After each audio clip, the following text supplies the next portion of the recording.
nos elos do passado, presente e futuro, como uma grade imóvel, uma chacha, né? Uma rede imóvel.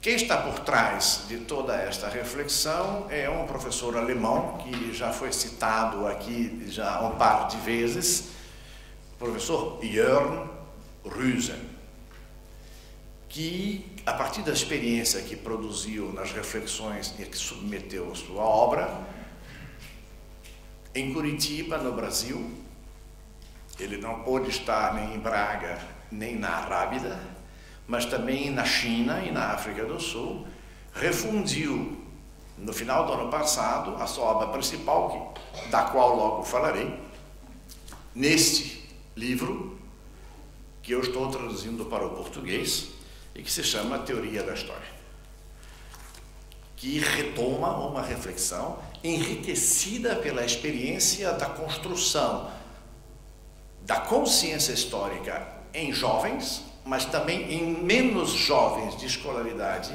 mais fraca, ao longo do processo de educação com e para além das escolas. Então, existe então uma experiência histórica em que o pensamento e a consciência se articulam para produzir uma cultura. Essa cultura é preenchida por interpretações. Essas interpretações são o aporte do sujeito pensante de hoje com relação à experiência do passado de si, mas também de outros, que são trazidos do tempo passado para o tempo presente. Mas eu preciso de alguém que faça a reflexão ich et nunc. Posso ser o professor, o maestro, o catedrático, o professor titular, porque há agregados, há muita gente, a hierarquia é estupenda, não é? Pero se necessita de alguém que lo haga. E para a reflexão histórica é fundamental que isso se faça em cada indivíduo, mesmo que nem todos passem para o plano da produção historiográfica stricto sensu. Por quê? Porque isso serve de referência de orientação. Autodefinição, muitas vezes chamadas de identidade, múltiplas, complexas, pluridimensionais, poliédricas, de geometria variável. E orientação no mundo, uma vez que não existem sujeitos históricos fora do mundo. Isso serve, pois, de motivação e implica uma lógica de verbalização. A verbalização é mental e a verbalização é escrita. Isso chama-se de lógica narrativa. A história como ciência lança mão desses 5 grandes referenciais organizadores. Um sentido histórico demonstrável, por conseguinte, intersubjetivamente controlável. É preciso que outras pessoas possam reproduzir o raciocínio analítico, o que exige, por conseguinte, uma convenção do método. Os métodos não podem ser aleatórios. Supõe uma pretensão de verdade, mesmo que não se consiga ultrapassar o plano da verossimilhança, mas supõe-se uma pretensão de verdade. Exige que se faça a lista de critérios para saber em que consistiria essa pretensão de verdade. Vê-se diante de uma dialética de oposição se a história de uma determinada organização estatal é também aquela história com que uma determinada comunidade cultural se sentiria identificada, que é a questão da variedade intercultural e da relatividade de determinada cultura. Enfim, isso desemboca no que o Rüsen chamou de matriz disciplinar, que veremos logo adiante. A pressuposição sobre isso é que a historiografia lança mão de 2 mecanismos teóricos. são afirmações genéricas, portanto, suposições ou pressuposições quanto ao que a história deve responder, e uma organização sistemática das suposições. Se a história deve ser um fator de constituição da identidade individual e subjetiva, ela tem uma determinada estrutura, que eu diria psicossocial. Se a história é o fator de sustentação de uma luta emancipatória contra uma organização estatal que se julga opressora, ela tem uma função política reinstauradora. E é necessário saber de que referencial teórico estivéssemos falando. Por conseguinte, ela tem uma função de estratégia fundamentadora da produção da historiografia científica. Quem lê Joseph Fontana perfeitamente entenderá que estrutura teórica serve de teoria estratégica fundamentadora dos trabalhos que ele produz. Quem lê Pierre Vilar tira a mesma conclusão. Quem lê E.P. Thompson, a mesma conclusão. Quem lê Pedro Calmon, a mesma conclusão. Então, nenhum deles receberá jamais, exceto daqueles que pensam no sentido oposto, a crítica de não serem historiadores. A historiografia, por conseguinte, é um subconjunto especializado da história como ciência, que se situa na concepção global da história como um todo, que não tem dono. Todos somos atores e pacientes da história. A historiografia também tem molas propulsoras. Normalmente a mola propulsora começa no círculo central vermelho da razão pessoal. Por que o camelo, why the camel was so ill, had so heavy on very sad back problems? It's a personal question for the camel and for Frank and for the pupils. Então, a mola propulsora tem um elemento subjetivo que tem a ver com o modo pelo qual a reflexão histórica é produzida naquele indivíduo cuja experiência tem que ser domesticada. Não exatamente com o látego do Frank. E isso vai se abrindo em círculos que aqui não estão concêntricos, mas que, não vou me deter na explicação dos círculos, mas que, em tese, desde a perspectiva do círculo número 1, tem um efeito de projeção até o círculo número 9, que seria o modo pelo qual os etnocentrismos variam de sede, mas não variam de prática. Este é o professor Ruijsen, cujo livro inspira muitas das reflexões aqui opostas, e que trabalha justamente com a noção de matriz disciplinar. Alguns já o conheceram pessoalmente e tiveram o prazer de ver como ele gostou do samba, da caipirinha, tá? E da acolhida que recebeu em Curitiba e em outros lugares. Mas, curiosamente, ele também come comida chinesa de que eu não chegaria lá muito perto. Esses são os dois livros de fundamentação teórica que o Ruijsen escreveu e que eu traduzi para a língua portuguesa. A razão histórica é a operação mental que incumbe a cada ser humano, alguns dizem na área de educação histórica, ontogeneticamente constitutiva da índole histórica do próprio ser humano. A reconstrução do passado é a metodologia prática da construção do produto historiográfico. E a história viva, lebendige Geschichte, é quando a história falls into life. Quer dizer, ela se torna um bem coletivo na reflexão historiográfica posta no meio social. E Curitiba publicou recentemente este pequeno livro que reúne textos do professor Ruijsen sobre a educação, o ensino de história. E o alcance que esse ensino de história, e eu volto a insistir, e eu faço sempre a distinção entre ensino e educação histórica. Então, a teoria da história que trabalha sobre historiografia tem uma dimensão ad intra, que é disciplinar metodicamente o produto historiográfico confiável, tem duas dimensões ad extra.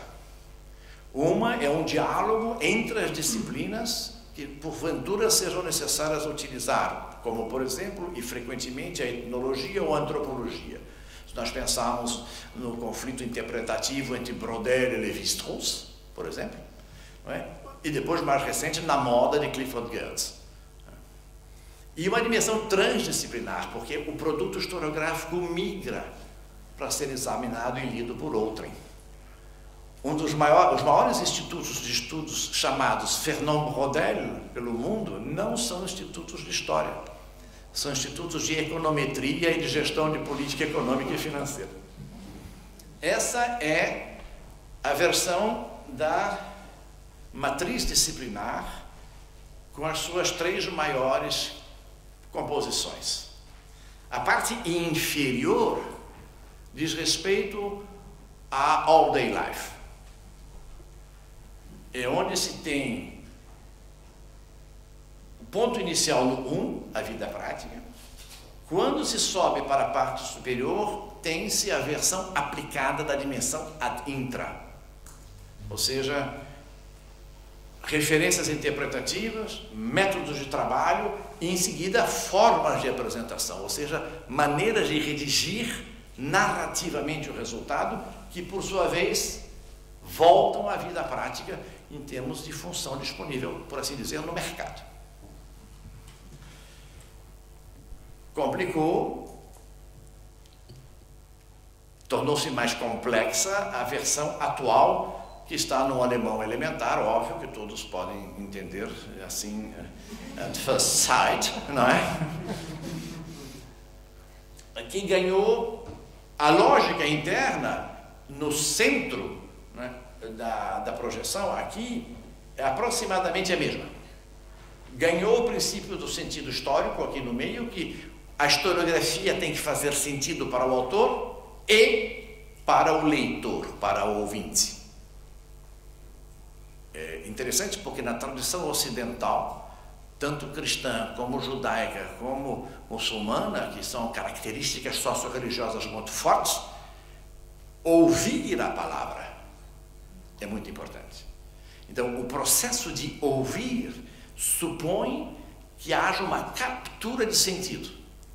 E, frequentemente, quando se lê, nós passamos por um processo de dizer em voz alta interna para si o sentido do que achamos que captamos na leitura. E na relação didática em sala, existe uma emissão de fala, que é uma projeção de sentido, e existe uma captura de sentido. Então, el oyente de la palavra é uma expressão fundamental. Inclusive, várias palavras das línguas latinas contemporâneas importam do árabe essa noção. Esse sentido tem 4 perspectivas. Uma semântica, que é a estrutura linguística de significados. Uma cognitiva, que é a estrutura analítica das informações. Uma estética, que é a estrutura lógica da narrativa estilística. Uma retórica, que é o que eu estou fazendo aqui com a minha gesticulação, não é? E uma política, que é o efeito social que aparece no processo. A formatação do sentido costuma ter 3 funções e diferentes desdobramentos.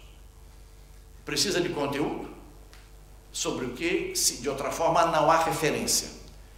Precisa de funções, por que esse conteúdo e para que ele serve, e ele gera efeitos. Conteúdos, funções, efeitos. E os efeitos sempre são ad intra, são organizadores do sujeito, e são ad extra, produtores de orientação. Ele propõe um sentido explicativo. É a resposta ao famoso porquê. Porque nosotros en Latinoamérica no utilizamos con tanta frecuencia el concepto de Iberoamérica. Eso tiene que tener una respuesta, ¿no? Y tiene una función questionadora. Tem que ter uma versão operacional. Em que contexto a coisa foi produzida? Uma reflexão uma dimensão reflexiva. Ou seja, como a minha capacidade de pensar foi capaz de pôr essa ordem e não outra. E tem uma dimensão pragmática. What for? Faço o que com isso? Conto. Aqui se repete rapidamente a dimensão semântica, cognitiva, estética, retórica e política, que vale tanto para a historiografia como vale para os elementos de expressão comunicativa historiográfica que não sejam livros, artigos ou relatórios de investigação, como, por exemplo, uma exposição permanente de um museu. Os critérios de escolha das peças, as legendas que acompanham as peças, o roteiro cronológico ou metalógico que explica por que as salas estão em tal sequência e assim sucessivamente. Para um documentário histórico, existem inúmeros filmes sobre a Guerra Civil Espanhola, de 36 a 39. A quantidade de organizações é muito grande.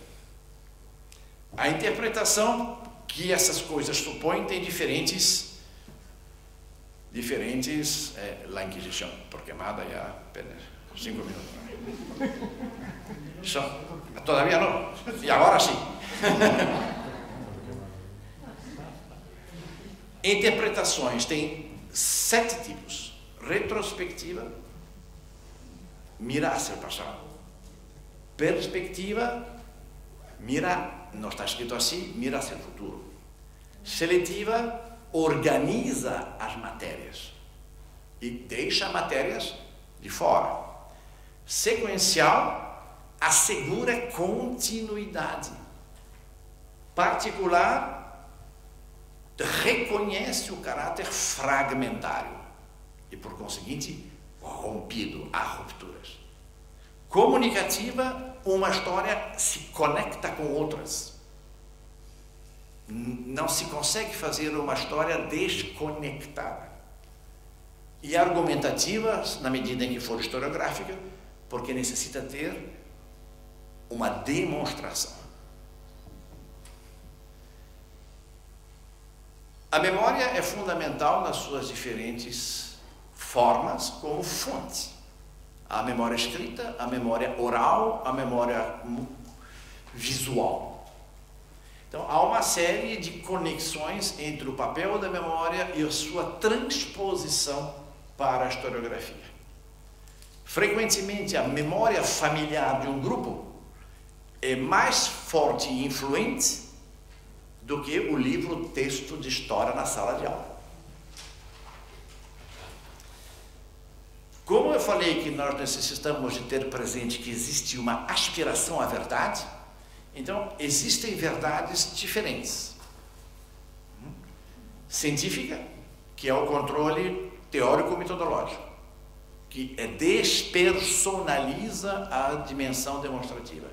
Depois a prática, questão ética e moral; política, que é a questão da oportunidade e do êxito; terapêutica, que é para resolver um trauma, superar uma crise; técnica, funciona bem, ganha plata para financiar os projetos.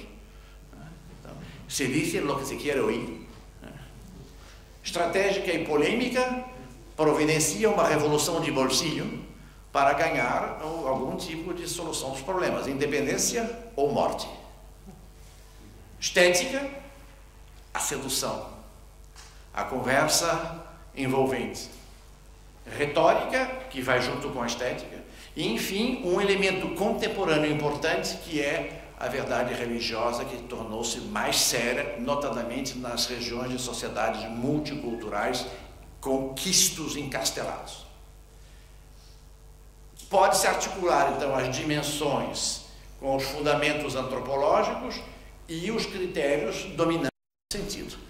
Dou apenas o exemplo final do que hoje intriga muitas pessoas, que é a dimensão religiosa, articulada com o vínculo à fé, gera a lógica do martírio. Morro pela causa e não importa o que digam os outros. Enfim, a expressão lógica do pensamento, isso é um desenho do professor Rüsen, que eu não consegui, elaborado em Curitiba, que eu não consegui fazer, porque acho que nem Hegel e nem Fichte entendem esta espiral.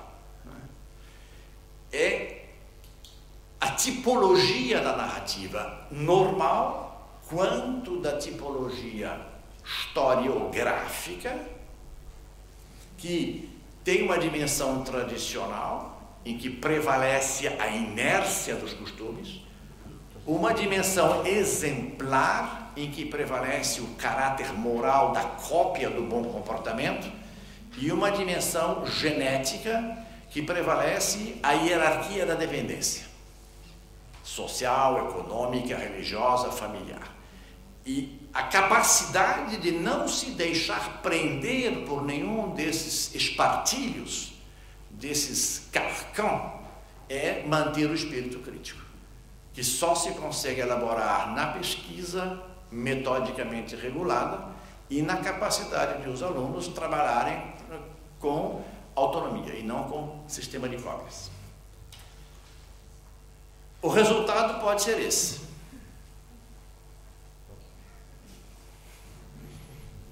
De um grande filósofo chamado Kevin, ou este.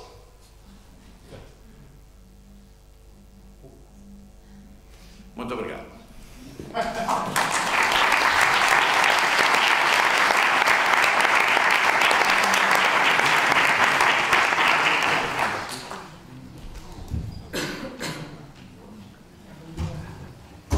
Bueno, profesora Gloria Solé, da Universidade de Minho.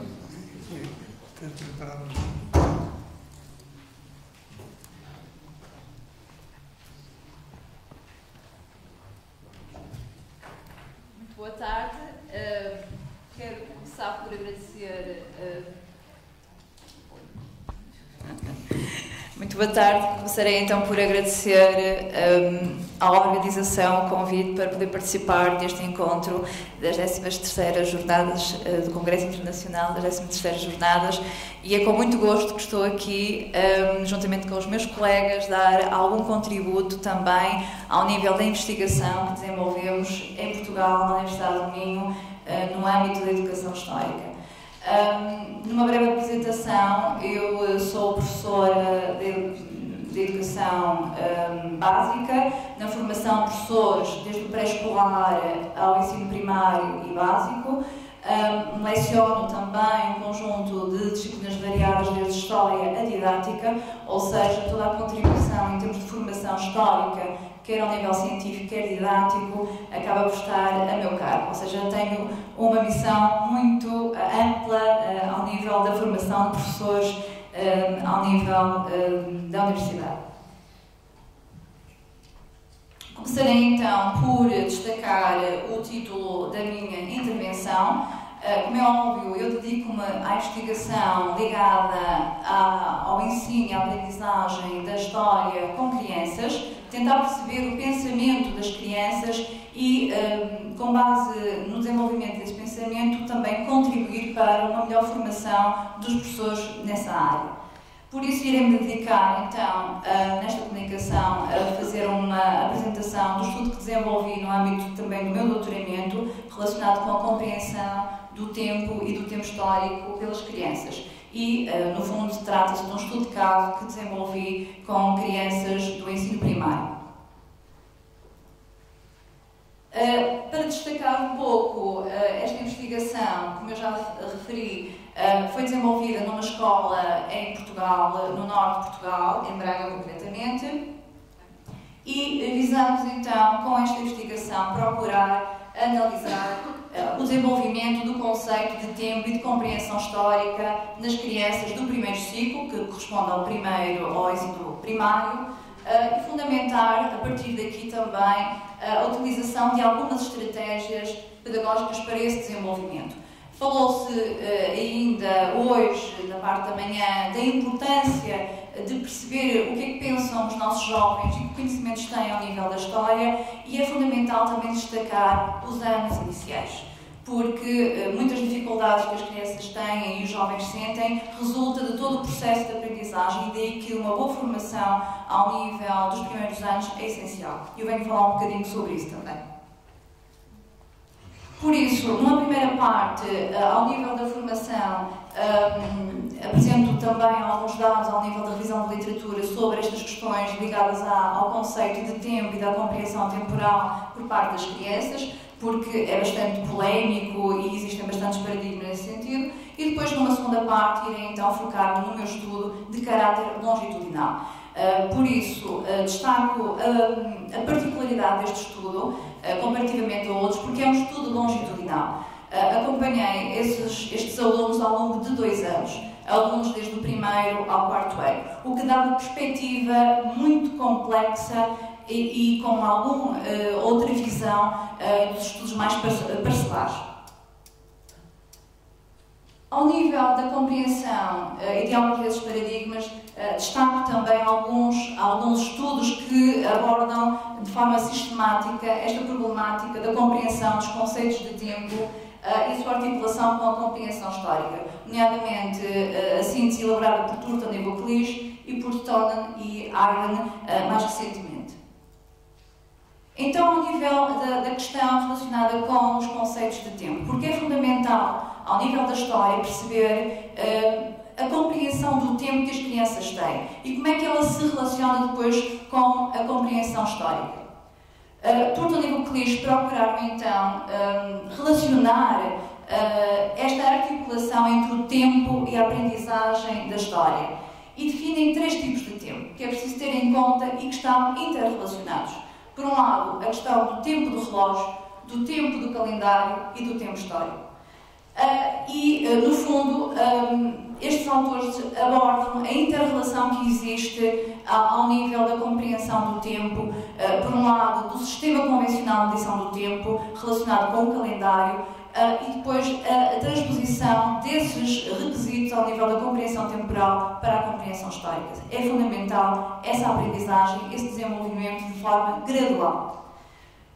Destaco então alguns investigadores que abordam nesse sentido, que defendem que a compreensão do tempo do relógio, ou seja, as horas, os minutos, e do calendário, do sistema de medição do tempo, ao nível da datação, dos séculos e das eras, fundamentalmente, acabam por ser fundamentais para o desenvolvimento da compreensão. Destaco também ao nível da cronologia, que é fundamental, e aqui quero ressalvar um aspecto fundamental. Falamos hoje muito da questão da cronologia e das dificuldades que os alunos têm ao nível da cronologia. Eu destaco que o conceito de cronologia não se limita apenas às questões de datação, ou seja, saber datar, saber em que século, saber localizar temporalmente. A cronologia integra também a compreensão da sequência. E isso é fundamental, que as crianças também desenvolvam essa capacidade ao nível da cronologia, porque os mais pequeninos não têm noção temporal, então, como é óbvio, gradualmente isso vai se desenvolvendo, mas têm uma noção sequencial de anterioridade, posterioridade e de simultaneidade em alguns casos. Por isso, ao nível da compreensão temporal, é preciso também atender a alguns estudos que abordam que as questões do tempo implicam, por um lado, competências ao nível da matemática. Destaco Friedman, Lorentz, Hodgkinson. No entanto, alguns destes autores dizem que não é um elemento exclusivo e essencial. Faz parte, como é óbvio, mas não é um elemento exclusivo. Existem outros elementos e outras competências que devem ser também desenvolvidas, nomeadamente competências linguísticas.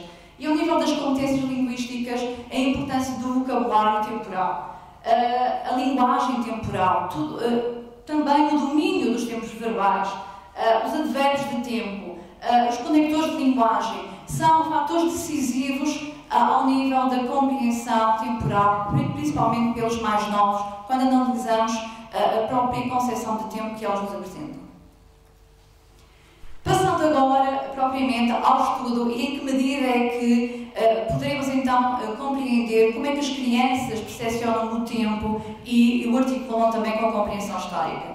Como eu já referi, é um estudo longitudinal, com uma duração de 2 anos, onde se acompanhou 2 turmas. Uma turma no primeiro ano de escolaridade, que depois acompanhei no segundo ano, e uma turma no terceiro, que foi acompanhada depois, posteriormente, no 4º ano.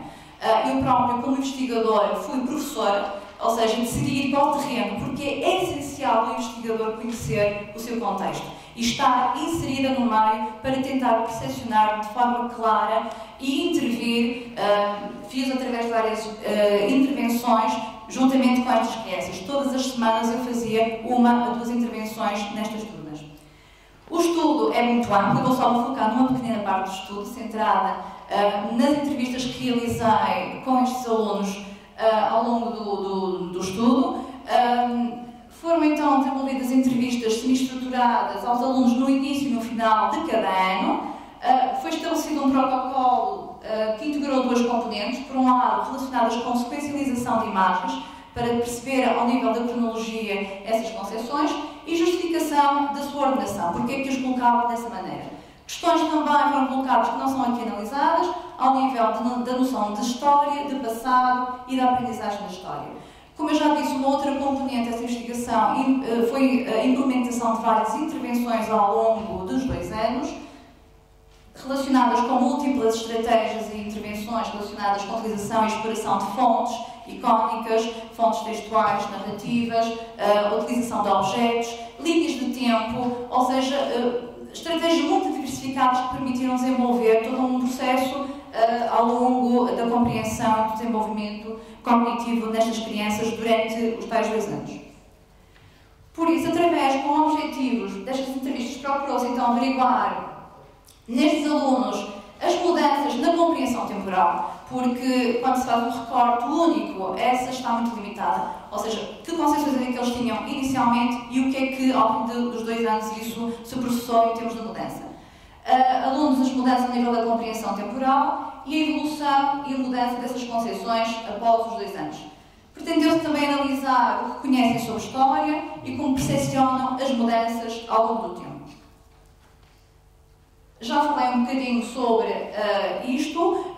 Eles foram entrevistados várias vezes, no início e no final do ano, realizei 3 entrevistas. As entrevistas giraram centradas na utilização de imagens relacionadas com a família, com uma série de imagens, 6 imagens que foram utilizadas para os mais pequenos, do primeiro e do segundo ano, e 7 imagens, as mesmas 7 imagens. E no protocolo utilizamos algumas questões inspiradas noutros estudos que realizaram neste sentido, nomeadamente a Lipstick e Barton e Ox e Foster. Perguntas, o protocolo depois estará no texto, qual é a mais antiga e a mais recente, propuseste esta antes e esta depois, o que te levou a pensar que esta é mais antiga do que esta? Ou seja, através das entrevistas dá-nos uma outra visão que a escrita não nos permite obter, porque eles raciocinam, eles relacionam, eles desenvolvem todo um processo linguístico de explicação que só através de uma entrevista é possível então captar. São estas as imagens. Tentamos abarcar um período temporal lato, desde a pré-história até aos nossos dias, e a seleção das imagens foi muito criteriosa. Não me preocupei neste caso com a seleção de períodos concretos, mas imagens que representassem cenas da família ao longo do tempo. Ou seja, representações da vida cotidiana que eles próprios facilmente explorariam e conseguiriam identificar mudanças de várias épocas. Independentemente, não era o objetivo eles identificarem períodos cronológicos, nem identificarem períodos históricos. Como é óbvio. Estas são as 4 primeiras, uma da pré-história, uma iluminura do século XVI, uma pintura de uma família da nobreza, esta foi utilizada apenas nos mais velhos, uma pintura da família burguesa do século XIX, uma imagem do Estado Novo, de uma família rural, e 2 recentes, dos Duques de Bragança, uma com uma diferença temporal apenas de 4 anos, e estas duas últimas com um grande objetivo, porque eventualmente se nós tivéssemos monarquia seria o nosso rei do presente. Os procedimentos as entrevistas foram transcritas e categorizadas, identificamos em termos de resultados 3 paradigmas com base que depois foram categorizados e subcategorizados, nomeadamente qual foi a ordenação cronológica das imagens, que processos é que eles utilizaram e que estratégias usaram para explicar e para sequencializar e que ideias é que eles expressaram ao nível da mudança histórica. Rapidamente, ao nível dos resultados, temos então um aspecto fundamental, tem a ver com a questão da ordenação cronológica, e nós podemos deparar-nos que, na primeira entrevista, nos alunos mais novos, apresentaram 10 tipologias de ordenação diferenciadas. Ao longo do estudo, verificamos uma diminuição das tipologias. Passamos de 10 para 4 e, finalmente, para 3 tipologias. O mesmo acontece, sensivelmente, embora os mais velhos com menos tipologias de ordenação, e em termos sequenciais isso verifica-se. Graficamente, ao nível da ordenação cronológica, o gráfico é evidente. As maiores dificuldades de sequencialização reportam-se às imagens do meio, onde tiveram mais dificuldade para os mais novos entre a terceira e a quarta imagem. Praticamente não houve dificuldade na posição e na ordenação da imagem inicial e das imagens finais, das duas imagens, e, como é óbvio, isso repercute-se aqui mais nas imagens onde a proximidade temporal era mais evidente. Ao nível do terceiro ano, isso também se manteve e, como é óbvio, a justificação da quinta imagem, que, se bem se recordam, diz respeito ao Estado Novo, aparece aqui com uma particularidade que irei já destacar. O facto de ser uma imagem que representa uma família rural, por vezes induziu-os inicialmente a considerarem o rural, a pobreza, como sendo mais antiga do que a burguesia, que representava uma família burguesa rica do século XIX. Ao nível dos processos explicativos, agora o mais interessante é tentar perceber o porquê dessas explicações. Identificamos algumas estratégias, nomeadamente ao nível das explicações. Por um lado, nos processos que eles utilizaram, estratégias utilizadas para sequencializar, utilizaram linguagem e vocabulário de tempo, procederam a uma distinção temporal, utilizaram marcadores de mudança ao nível da cultura material e da vida cotidiana, processos explicativos e fontes de conhecimento, ou seja, que conhecimentos é que eles alegaram para sequencializar, e também o suporte material, ou seja, se destacava se seria uma pintura, uma gravura ou outro tipo de material. Ao nível da linguagem e do vocabulário de tempo, é preciso então destacar que tipo de linguagem temporal é que é predominante. Verificamos então que constantemente eles usam marcadores no sentido temporal. Há mais tempo, é mais antigo, é de agora, é mais recente, é novo. Ou seja, essa percepção transpassa muito nas explicações que são dadas para justificar a sequencialização. Só muito raramente utilizam datação, o próprio sistema convencional, e expressões a períodos temporais são constantes, mas no sentido de tempo dos dinossauros, tempo de Jesus, tempo dos reis, tempo dos piratas ou tempo de Salazar. Ou seja, isto é para destacar porque eles não estudam estes períodos históricos. Só no quarto ano é que eles têm propriamente História de Portugal, onde trabalham os conteúdos relacionados com o Estado Novo. No quarto ano, alguns alunos então são capazes de propor algumas datas e séculos para os períodos mais recentes, e que verificamos que gradualmente os alunos utilizam formas mais complexas ao nível do vocabulário histórico. Outro fator também de destaque é a distinção temporal. Refere a diferenças dicotómicas entre as imagens, utilizando expressões como mais antiga, mais nova, distante, próxima, mais velha, mais próxima, ou seja, nas justificações que dão para a sua sequencialização. Depois, também outro indicador, compara frequentemente a imagem ou as imagens com o presente e manifestam uma concepção de passado recitar, quando dizem ainda não tinham, ainda não usavam, ainda não havia eletricidade, ou seja, para comparar a antiguidade de algumas face a outras. porque nesta não tinham roupas, não tinham casas, não tinham dinheiro, ou seja, fazem sempre essa comparação, os mais novos. Ao nível da descrição temporal, outra estratégia resultou da comparação constante de duas imagens, ou então de mais do que uma imagem simultaneamente, com base em marcadores da cultura material, ou seja, fixam-se muito no vestuário, na habitação e no progresso tecnológico. E por vezes também nos fatores a nível de caráter económico, onde dizem não tinham candeeiros e nesta aqui tem, porque nesta não tem luz e nesta tem, as roupas são mais antigas, usavam calções e casacos e nesta na D não usavam, já usavam smoking. Uma mais elaborada, na terceira imagem tem um palácio, vestem roupas como nos casamentos, não é comparativamente com o presente, os homens vestem calções e as crianças têm roupas parecidas às dos adultos. Usam a gorjeira, ou seja, aplicam aqui já conhecimentos que foram trabalhados ao nível da exploração de algumas imagens do quarto ano nesta o vestuário mais moderno do que em relação às anteriores. Ao nível das mudanças na cultura material, já vimos então que o marcador mais referido prende-se com o vestuário. Depois, por vezes, associam, como eu já referi, para justificar aquela troca entre a imagem do Estado Novo, associam a ruralidade à pobreza, o que lhes dificulta e faz explicar um pouco a questão da antiguidade. Os mais velhos, isso não acontece, revelam já uma consciência que pobreza, riqueza ou pobreza, ou assim como também rural ou urbano, não condicionam a ordem temporal.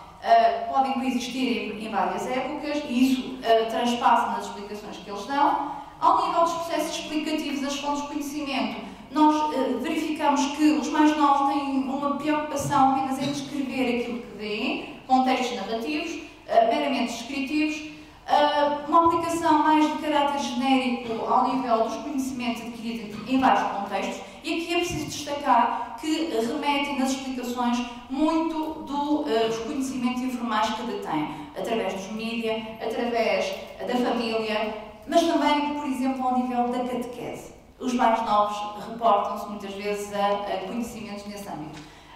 Os mais velhos já se verificam uma maior aplicação de conhecimentos históricos. O suporte material, ao nível da qualidade das imagens, também se reportam por vezes a isso, mas não foi um fator decisivo na justificação do posicionamento. Ao nível das ideias de mudanças, verificamos que ao nível das explicações, a própria concepção de mudança que predomina é uma concepção do progresso linear, progressivamente positivo, associado a uma evolução progressiva da humanidade, lentamente isso vai se modificando. Os alunos em geral tendem a ver o passado como deficitário, não havia. No entanto, os mais velhos, ou seja, o terceiro e quarto ano, são mais específicos em referir o que mudou a nível da cultura material e a nível social. Depois verificamos que no final do estudo, quer os do segundo ano, quer os do quarto ano, verifica-se um maior número de alunos a terem uma outra concepção ao nível da mudança. Têm já uma concepção de mudança mais ao nível de diversidade, reconhecendo que há coisas que permanecem, mas há outras que vão também sofrendo alterações. Temos então aqui um exemplo do Isidro que explica que a questão da ruralidade ou associada à pobreza diz não quer dizer nada por ser mais pobre. Antigamente, por exemplo, no 25 de Abril, poderia haver um ricaço que tinha mais coisas do que um pobre hoje em dia, ou seja, a questão está aqui, no fundo, transparece. Algumas conclusões gerais deste estudo. Verificamos então que, ao nível dos conceitos de temporalidade, a descrição predominante é de tempo qualitativo, surge de forma persistente em todos os anos de escolaridade, gradualmente vai sendo substituída de forma mais complexa. Os alunos revelam também uma capacidade de ordenação correta das imagens, distanciadas no tempo, e essa justificação vai se complexificando ao longo do tempo. Os alunos estabelecem relações causais, e hoje falou-se muito da questão da causalidade, reconhecendo mudanças e continuidades também, inicialmente uma perspectiva de linear de progresso e depois substituída gradualmente por concepções de mudança mais ampla ao nível da diversidade, progresso ou continuidade ou simultaneidade também. Concluímos assim que a aquisição de tempo e a compreensão temporal e histórica desenvolve-se gradualmente e pode ser também acelerada e encorajada através de algumas estratégias que podem ser implementadas em sala de aula, nomeadamente ao nível do ensino da história propriamente ou dos estudos sociais. Por isso, é importante, desde os primeiros anos de escolaridade, desenvolver atividades que promovam o desenvolvimento do pensamento temporal e do pensamento histórico, no sentido de contribuir para a criação de estruturas cognitivas que mais tarde terão o seu fruto ao nível da compreensão temporal e nos mais velhos, quando a partir dos 10, 11 anos trabalharem propriamente conteúdos de história de uma forma mais estrutural e tentem perceber nesse sentido.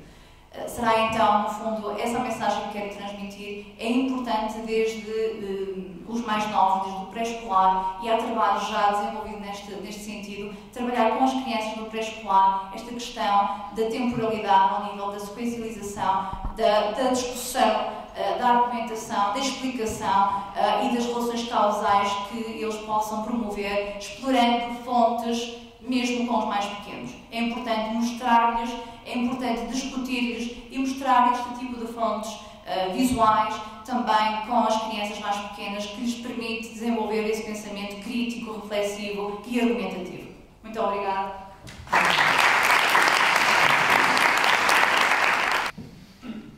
Muito boa tarde. Em primeiro lugar, gostávamos de reconhecer e agradecer a oportunidade que nos deram de estarmos aqui a mostrar o nosso trabalho, que se insere num projeto mais vasto, intitulado Teaching History in Europe in Common, e que tem uma equipa mais abrangente, constituída por mim, pelo professor Luís Alberto e por mais dois colegas, a Laura e o Renato, que colaboraram também neste projeto. Ora, versa-se sobretudo, aliás, este projeto aplica-se muito bem à temática que intitula o painel que aqui, para o qual contribuímos. De facto, pretendemos trabalhar no âmbito da consciência histórica e no âmbito do desenvolvimento de competências sociais dos nossos alunos,